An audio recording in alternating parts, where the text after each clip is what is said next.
à ma mère, celle que j'ai tant peinée. Je le sais, en son cœur et jusqu'à dans sa chair. Tu m'as donné le jour, maman, et j'en ai fait mes nuits. Je ne quémande pas ton pardon. Je n'en ai pas le droit, et puis, je ne le veux pas. Tu feras de ce cahier ce que tu veux, peu importe.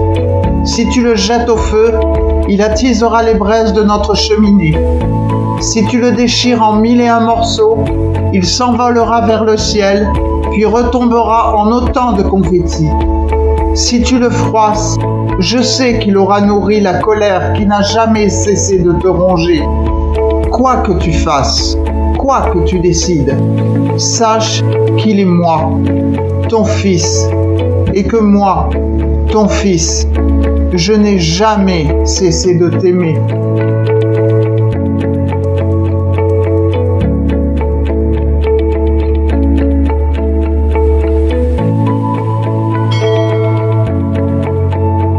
Sur le champ de ma vie, il se livre bataille, se rudoie, se chamaille, s'écharpe sans merci. Corps et cœur affaiblis en moult représailles, cœur et corps en tenaille, parce qu'il en est ainsi.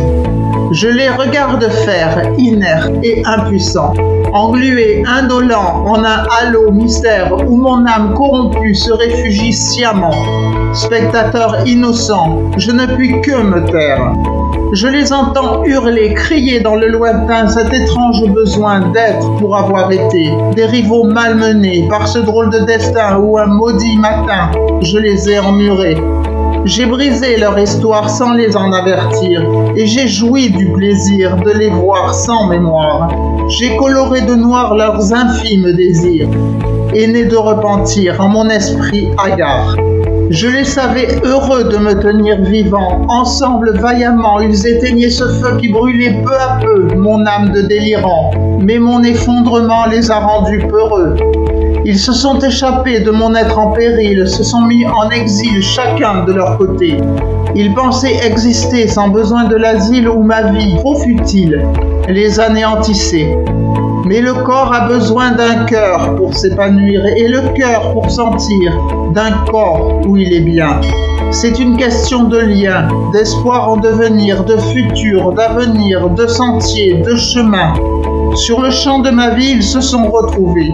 Alors que je sombrais en grande léthargie, que mon âme en sursis, à force de lutter, s'essoufflait, périssait, ils ont bravé l'ennui. Ils se sont retrouvés mais sont point reconnus. L'un et l'autre rompus au fil du temps passé avaient tout oublié.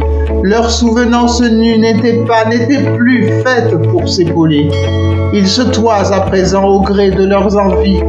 Ils se sentent trahis, l'un et l'autre luttant pour se sentir vivants, l'un et l'autre ennemis. Et mon âme se rit devant ces combattants. Pourquoi s'en ferait-elle puisque vont se détruire ce qui pourrait lui nuire? Elle garde la main, celle qui a su faire la belle, pour les forcer à fuir ce monde des délires où l'éternel sommeille. J'écoute et puis je vois deux entités étranges sur les ailes d'un ange qui jadis était moi, avancer pas à pas. Et ce qui me dérange, c'est de rester cet ange, immobile et sans voix,